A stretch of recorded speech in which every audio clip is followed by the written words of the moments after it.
दोस्तों, दो भाइयों की कहानी। किसी गांव में दो भाई रहते थे। बड़ा भाई अमीर था, उसके पास किसी भी बात की कोई कमी नहीं थी।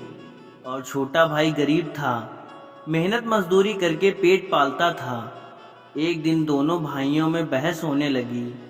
बड़े भाई ने कहा, भले का भला नहीं होता। आज की दुनिया में भले को भीख भी नहीं मिलती, इसलिए दूसरे का चाहे बुरा ही क्यों ना हो, अपने भले की बात पहले सोचनी चाहिए। यह सुनकर छोटा भाई बोला, नहीं भैया, कष्ट दूसरे को हो तो ऐसे में अपना भला कैसे हो सकता है। बड़े भाई ने बोला, चलो हम गांव के लोगों से पूछ लेते हैं। यदि तेरी बात सही निकली तो मेरे पास जितना धन है सारा तेरा, और अगर मेरी बात सही निकली तो जो तेरे पास है वह सब कुछ भी मेरा हो जाएगा। छोटा भाई मान गया और दोनों गांव में चले गए। गांव में पहुंचकर एक से पूछा, दो से पूछा, तीन से पूछा तो सभी लोग यही कहने लगे कि आजकल भलाई का जमाना ही नहीं रहा। भलाई करने वाला तो भूखा ही मरता है।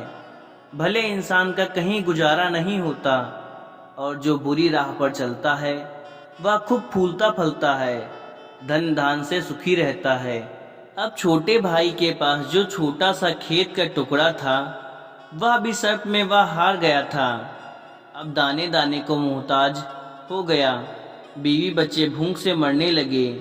खाने को कोई उधार भी नहीं देता था, क्योंकि लोग जानते थे कि यह चुका नहीं पाएगा।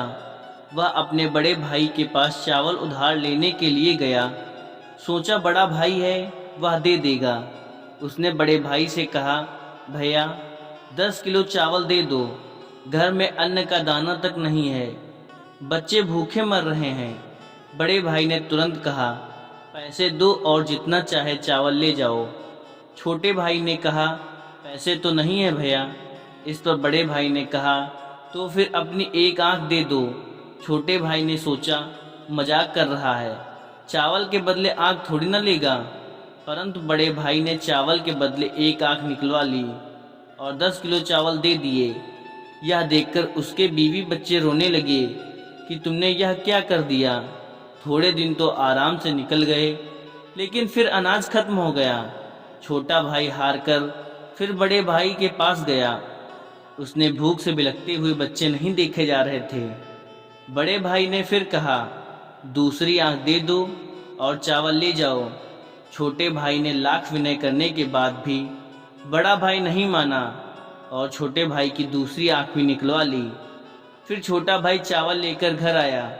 घर पर बीवी बच्चे देखकर रोने लगे, तुमने यह क्या कर दिया, अब क्या होगा।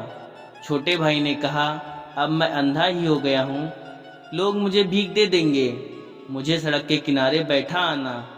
दूसरे दिन से रोज उसकी पत्नी उसे रास्ते पर बैठा आती, जिससे उसका रोज का काम चलने लगा। एक दिन उसे बैठे बैठे बहुत देर हो गई। उसकी पत्नी उसे लेने नहीं आई। उसने बहुत समय तक उसका इंतजार किया। फिर जब रात हो गई तो वह अपने घर की तरफ चल दिया, पर ना दिखने के कारण वह रास्ता भटक गया। आखिर उसने सोचा, अब तो यहीं बैठकर ही रात गुजार लेता हूँ, और आगे चला गया तो रास्ता भूल जाऊंगा। यह सोचकर वह एक पेड़ के नीचे बैठ गया। कुछ समय पश्चात पेड़ से अजीब सी आवाज आने लगी। कुछ समय बाद एक तूफान सा आया। दरअसल वह भूत थे। भूतों में एक उनका सरदार था। भूत बहुत खुरापाती थे।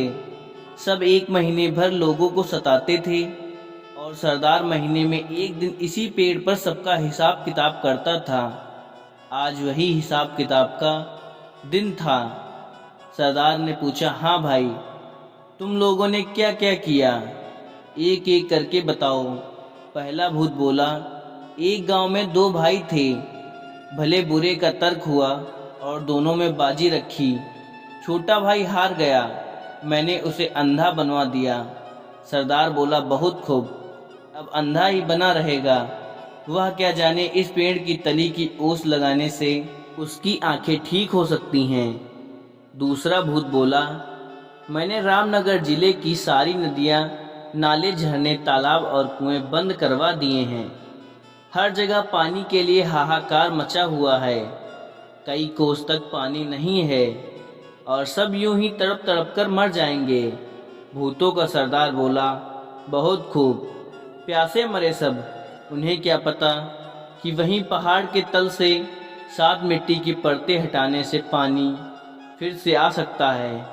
तीसरा भूत बोला, सरदार, राजा की बेटी की शादी होने वाली थी, नगर में खुशियां मनाई जा रही थीं, पर मैंने राजकुमारी को गूंगी बना दिया, जिससे उसकी शादी नहीं हो पाई और महल में मातम छा गया। सरदार बोला, वाह, बहुत खूब, वह गूंगी ही रहेगी। किसी को क्या मालूम कि इस पेड़ की झूमती जटा को पीसकर पिला देने से वह बोलने लगेगी। खैर चलो, 1 महीने बाद इसी दिन फिर यहीं मिलेंगे। एक तूफान सा उठा और चारों भूत वहां से चले गए। तब तक सवेरा हो गया था। अंधे भाई ने सबसे पहले वहां की ओस की बूंद अपनी आंखों पर लगाई। उसकी आंखें लौट आई। वह खुशी से झूम उठा। उसने जल्दी से पेड़ की जटा ली और घर लौट आया। उसकी आंखें वापस आ जाने से उसकी पत्नी और बच्चे भी सभी बहुत खुश हो गए। उसने सारा किस्सा अपनी पत्नी को सुनाया और घर से निकल गया और सीधे रामनगर पहुंचा। वहां की हालत देखी तो रोने लायक थी।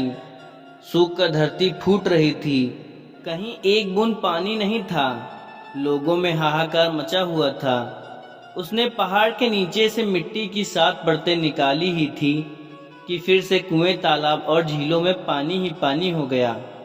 और फिर वहां के राजा के पास पहुंचा और बोला कि मैं राजकुमारी को ठीक कर सकता हूँ।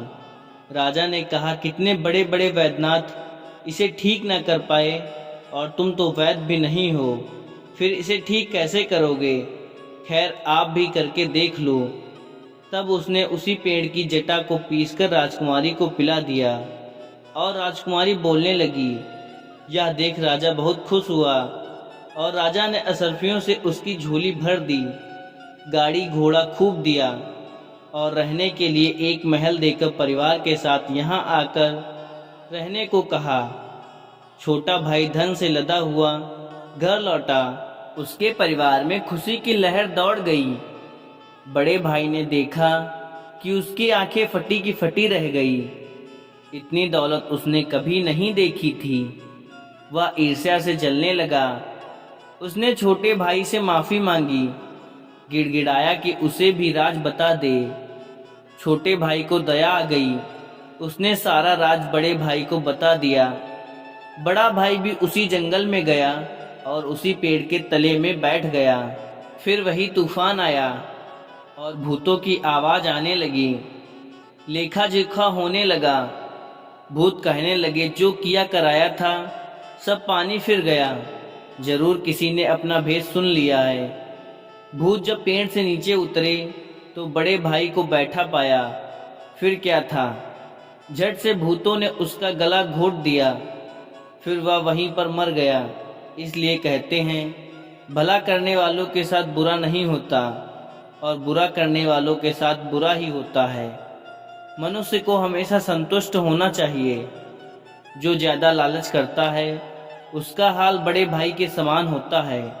यानी कर भला तो हो भला। कहानी पसंद आई हो तो कृपया एक लाइक ज़रूर करें और चैनल पर नए हों तो सब्सक्राइब कर लें। धन्यवाद।